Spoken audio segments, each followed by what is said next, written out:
हिंदू धर्म में तुलसी के पौधे को बहुत ही पवित्र पौधा माना जाता है। इस पौधे में साक्षात भगवान विष्णु और लक्ष्मी का वास होता है। भगवान विष्णु तुलसी पत्र के बिना किसी भी प्रकार का भोग स्वीकार नहीं करते हैं। तुलसी को विष्णु प्रिया भी कहा जाता है, इसीलिए जो मनुष्य तुलसी की पूजा करता है वह कभी दरिद्री नहीं रहता है, उसकी कभी दुर्गति नहीं होती है। ऐसा मनुष्य घोर पाप करने पर भी नरक में नहीं जाता है। तुलसी को मात्र जल देने से क्या फल मिलता है, आइए जानते हैं इस महान कथा के माध्यम से। एक बार देवी सत्यभामा भगवान श्री कृष्ण से पूछती है, हे स्वामी, आप तो तीनों लोकों के स्वामी हैं, फिर भी आप इस तुलसी के पौधे की पूजा क्यों करते हैं? इसे नित्य जल क्यों चढ़ाते हैं? मैं इस पौधे को जल चढ़ाने का महत्व जानना चाहती हूँ। तब भगवान श्री कृष्ण कहते हैं, हे देवी सत्यभामा, तुलसी साक्षात लक्ष्मी का ही रूप है। इसकी नित्य पूजा करने के करोड़ों फायदे हैं। इसे जल चढ़ाने मात्र से ही मनुष्य के करोड़ों पाप नष्ट हो जाते हैं। तुलसी को जल देने का महत्व बताने से पहले मैं तुम्हें एक अत्यंत प्राचीन कथा सुनाता हूँ। इस कथा के माध्यम से तुम्हें तुम्हारे सारे प्रश्नों के उत्तर मिल जाएंगे, इसीलिए तुम इस कथा को ध्यान से सुनो। श्री कृष्ण कहते हैं, हे देवी, जो भी मनुष्य केवल इस कथा का श्रवण कर लेता है उसे 100 वर्षों तक तुलसी को जल देने का फल प्राप्त होता है। देवी सत्यभामा कहती है, हे प्रभु, मैं इस कथा को अवश्य सुनना चाहती हूँ। आप मुझे वह कथा सुनाइए, मैं इसे पूरे ध्यान से सुनूंगी। तब भगवान श्री कृष्ण देवी सत्यभामा को तुलसी को जल देने के महात्म्य की कथा सुनाते हैं। हे देवी सत्यभामा, इस विषय में एक प्राचीन इतिहास है जो बहुत ही उत्तम और पुण्य फल प्रदान करने वाला है। पूर्व काल की बात है, अवंतीपुरी में धनेश्वर नाम का ब्राह्मण रहता था। वह जन्म से तो ब्राह्मण था, किंतु वह कर्म से भ्रष्ट, कपटी बुद्धि वाला, कंबल तथा चमड़ा आदि बेचकर धन कमाने वाला तथा अत्यधिक झूठ बोलने वाला था। उसका मन हमेशा बुरे काम करने में लगा रहता था। वह चोरी, वेश्यागमन तथा जुए में आसक्त रहता था। उसने अपने जीवन में कभी पुण्य के काम नहीं किए, शास्त्रों का अध्ययन नहीं किया, पूजा पाठ भी नहीं किया। सदैव अपना मन दूसरों के धन पर लगाकर रहता था। वह दिन में धन कमाता और रात्रि में वेश्याओं के साथ रात बिताता था।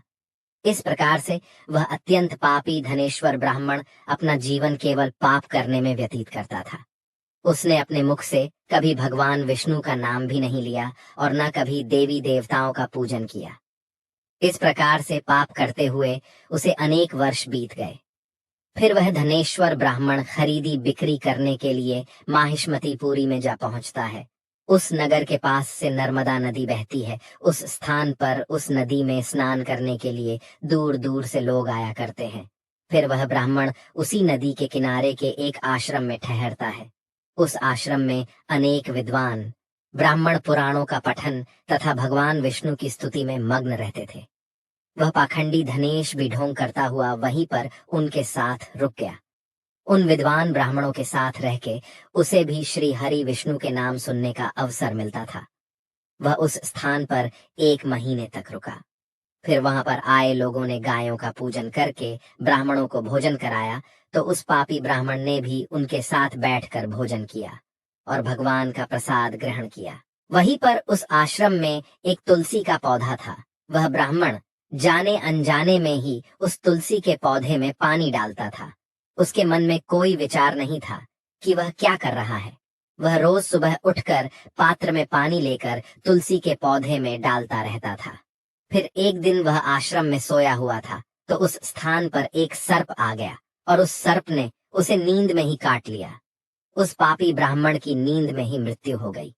सुबह जब अन्य ब्राह्मणों ने उसे बेहोश अवस्था में देखा, तो उन्होंने उसके मुख में तुलसी पत्र और तुलसी का जल डाल दिया।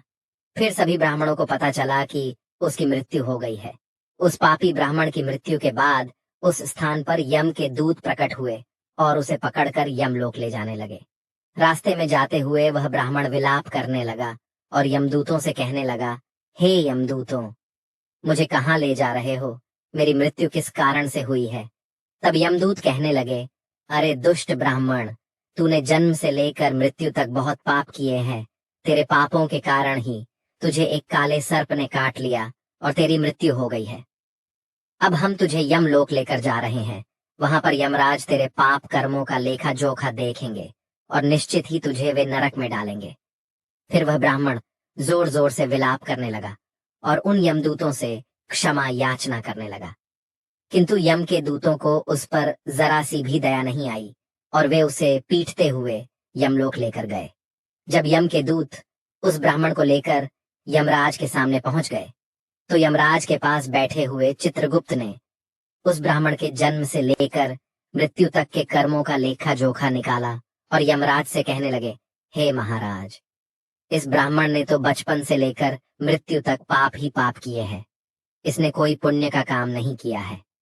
यह तो मूर्तिमान पाप ही है। इसे कल्प भर के लिए नरक में डाल दिया जाए।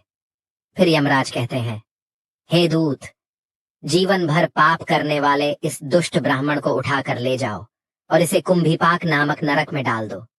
यमराज के आदेश का पालन करते हुए वे यम के दूत हंसते हुए उस पापी ब्राह्मण को लेकर चले गए और उसे मुदगरों से पीटने लगे, जिससे उस ब्राह्मण का मस्तक टूट गया और वे उसे कुंभीपाक नामक नरक में ले गए। उस भयंकर नरक में खौलते हुए तेल के बड़े बड़े घड़े थे, जिसके नीचे भयंकर अग्नि धधक रही थी। फिर यमराज के दूत ने उस ब्राह्मण को उस खौलते हुए तेल के घड़े में डाल दिया, लेकिन जैसे ही वह ब्राह्मण उस खौलते हुए तेल के घड़े में गिरा, वह तेल एकदम से ठंडा पड़ गया। इस विचित्र घटना को देखकर उस यम के दूत को बड़ा आश्चर्य हुआ। ऐसा पहले कभी नहीं हुआ था। उसने कितने ही पापियों को उस तेल के घड़े में डाला था, वे सभी उस खौलते तेल में गिरकर छटपटाने लगते थे। लेकिन जैसे ही वह ब्राह्मण गिरा, वह तेल अचानक से शांत और शीतल हो गया।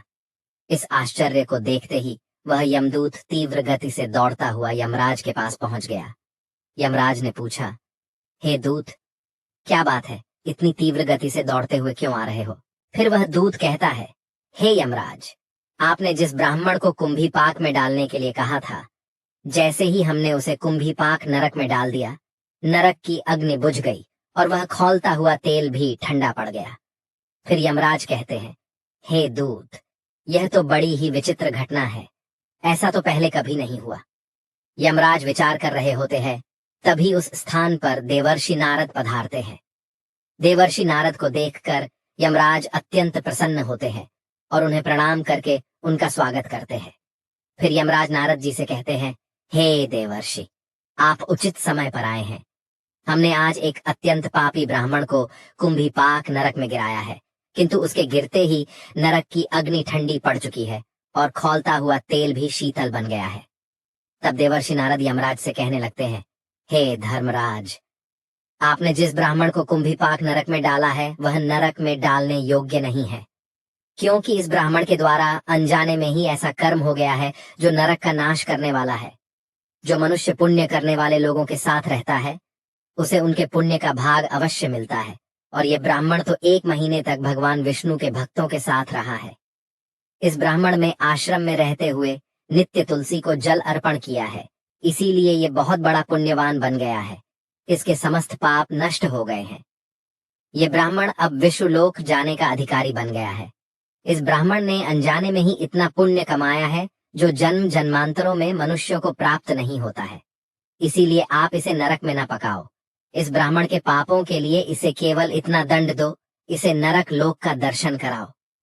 देवर्षि की बात सुनकर यमराज अत्यंत प्रसन्न होते हैं और ब्राह्मण को कुंभीपाक नरक से निकाल कर लाते हैं और अपने दूतों से कहते हैं, हे दूत, इस ब्राह्मण महात्मा को ले जाओ और संपूर्ण नरकों का दर्शन कराओ। फिर यम के दूत उस ब्राह्मण को ले जाते हैं और संपूर्ण नरकों का दर्शन कराने लगते हैं। भगवान श्री कृष्ण कहते हैं, हे देवी सत्यभामा, इस प्रकार से यम के दूत उस ब्राह्मण को संपूर्ण नरकों का दर्शन कराते हैं और यक्ष लोक में ले जाते हैं, और फिर वह ब्राह्मण एक यक्ष बन जाता है। श्री कृष्ण कहते हैं, हे देवी, वनस्पति नाम तुलसी, मासा नाम कार्तिकः प्रिय, एकादशी तिथि नाम च क्षेत्राणाम द्वारका मम। वनस्पतियों में मुझे तुलसी प्रिय है, मास में कार्तिक मास, तिथि में एकादशी और क्षेत्र में मुझे द्वारका प्रिय है। इसीलिए जो मनुष्य नित्य तुलसी की पूजा करता है, तुलसी को जल देता है, वह मुझे सबसे अधिक प्रिय है। उस मनुष्य की कभी दुर्गति नहीं होती है, वह कभी नरक में नहीं गिरता है। जिन घरों में तुलसी का पौधा सदैव ही हरा भरा रहता है, उस घर में सुख शांति और समृद्धि बनी रहती है। भगवान विष्णु की पूजा में और उन्हें चढ़ाए जाने वाले भोग में तुलसी के पत्र अवश्य होने चाहिए, क्योंकि तुलसी पत्र के बिना भगवान विष्णु किसी भी प्रकार का भोग स्वीकार नहीं करते हैं। इसीलिए प्रत्येक घर में तुलसी का पौधा अवश्य होना चाहिए। अगर आपके घर में तुलसी है तो सुख शांति और समृद्धि के लिए तुलसी को चुनरी अवश्य चढ़ानी चाहिए। हमेशा ध्यान रहे कि तुलसी का पौधा चुनरी के बिना अधूरा होता है। तुलसी केवल एक पौधा नहीं है, बल्कि वह देवी है, विष्णु पत्नी है। इसीलिए तुलसी को चुनरी अवश्य ही चढ़ानी चाहिए। इससे पति पत्नी में प्रेम और विश्वास बढ़ता है। घर में रहने वाली महिलाएं सदा सुहागिन और सौभाग्यशाली रहती है। तुलसी का विवाह भी अवश्य करना चाहिए। इससे मनुष्य के सभी दुखों का अंत होता है और सांसारिक जीवन सुखमय बीतता है। तुलसी के पौधे के पास अपने मुख से अपशब्द नहीं बोलने चाहिए। तुलसी के पास भूल से भी जूते चप्पल अथवा झाड़ू पोंछा नहीं रखना चाहिए। इसे पाप माना गया है। जहाँ पर तुलसी का पौधा हो उस स्थान के आसपास थूकने से घोर अनर्थ होता है। तुलसी के पास जल से भरा हुआ पात्र भी नहीं रखना चाहिए। तुलसी के पौधे के पास दीपक जलाने के बाद दीपक को वहां से हटा देना चाहिए, क्योंकि तुलसी के नीचे बुझा हुआ दीपक रखना अशुभ माना जाता है। जिस स्थान पर भी तुलसी का पौधा होता है उस स्थान को हमेशा ही स्वच्छ रखना चाहिए। इसीलिए नियमित रूप से तुलसी के पौधे का पास साफ सफाई का ध्यान रखें। तुलसी के पौधे में शिवलिंग और गणेश जी की प्रतिमा नहीं रखनी चाहिए। साथ ही तुलसी के गमले में अन्य किसी भी प्रकार का पौधा भी लगाना अशुभ होता है। तुलसी के पौधे के पास कपड़े भी नहीं सुखाने चाहिए, अन्यथा कपड़ों से गंदा पानी तुलसी के पौधे पर गिर सकता है। ध्यान रहे, तुलसी के पौधे को नाखून से नहीं तोड़ना चाहिए, इससे तुलसी का अपमान होता है। यदि तुलसी के पत्ते सूख कर गिर जाते हैं तो उन्हें कचरे में नहीं फेंकना चाहिए। उन पत्तों को आप तुलसी की मिट्टी में ही दबा दें। रविवार के दिन तुलसी के पत्ते नहीं तोड़ने चाहिए और रविवार को तुलसी को जल भी नहीं चढ़ाना चाहिए। बाकी अन्य दिन नित्य बिना चुके तुलसी को सुबह जल देना चाहिए और शाम के समय एक दीपक जलाना चाहिए। अक्सर महिलाएं स्नान के बाद अपने बाल खुले रखकर ही तुलसी को जल देती है। ऐसा करना गलत होता है। महिलाओं को हमेशा ही अपने बाल बांधकर माथे पर सिंदूर लगाकर ही तुलसी में जल देना चाहिए। इससे तुलसी का आशीर्वाद प्राप्त होता है। घर में तुलसी का पौधा लगाते समय ध्यान रहे कि इसके लिए गंदी मिट्टी का उपयोग न करें। तुलसी के पौधे के लिए शमशान की अथवा गंदगी वाले स्थान की मिट्टी का कभी उपयोग नहीं करना चाहिए। इससे तुलसी माँ रूठ जाती है और सूखने लगती है। तुलसी का पौधा कभी गंदे स्थान पर नहीं लगाना चाहिए, जैसे नाली अथवा बाथरूम के पास तुलसी का पौधा कभी नहीं रखना चाहिए, अन्यथा गंदा पानी तुलसी के पौधे में गिर सकता है, जो बहुत ही अशुभ माना गया है। घर में तुलसी का पौधा कभी सूखना नहीं चाहिए। शास्त्रों में ऐसी मान्यता है कि तुलसी का पौधा सूखना अकाल मृत्यु की सूचना देता है। घर में तुलसी का पौधा सूख जाए तो घर की सुख समृद्धि खत्म हो जाती है। सूखी हुई तुलसी में मां लक्ष्मी का वास नहीं होता है। शास्त्रों के अनुसार मासिक धर्म के दौरान महिलाओं को तुलसी के पौधे में पानी नहीं डालना चाहिए और तुलसी को स्पर्श करना भी वर्जित है। तुलसी को बिना स्नान किए जल नहीं देना चाहिए और पैरों में चप्पल आदि पहनकर भी तुलसी को जल ना दे। तुलसी को जल देते समय ध्यान रहे कि वह जल आपके पैरों पर ना पड़े, इससे तुलसी का अपमान होता है। श्री कृष्ण कहते हैं, नित्य तुलसी के दर्शन से मनुष्य को स्वर्ग की प्राप्ति होती है और तुलसी पत्र के सेवन से उसके सभी पाप नष्ट हो जाते हैं। तुलसी का पौधा हमेशा ही घर के सामने लगाना चाहिए।